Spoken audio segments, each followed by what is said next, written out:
Skin Cleanse Again from Adina Gargana, and we're going to talk about what vitamins are good for your skin and where you can find them at in She Body Skincare.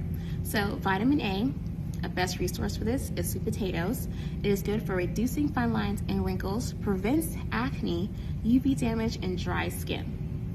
Vitamin B, you get that from tuna, salmon, or sweet potato.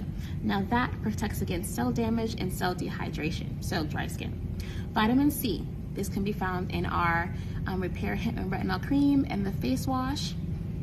You can get that from raw red and green bell peppers, kiwis, wow, broccoli. That helps producing collagen, repairs tissue, and sun damage, of course. Vitamin D, of course you get that from sunlight, but also you get that from salmon and egg yolks. This fights against acne, aids in collagen production, reduces dark spots and wrinkles. And last one, vitamin E, which you get from almonds. I love eating almonds. This helps prevent oxidative damage that leads to premature aging. So vitamin E is good for anti-aging, which you can find in our serums, in our face wash, and our creams.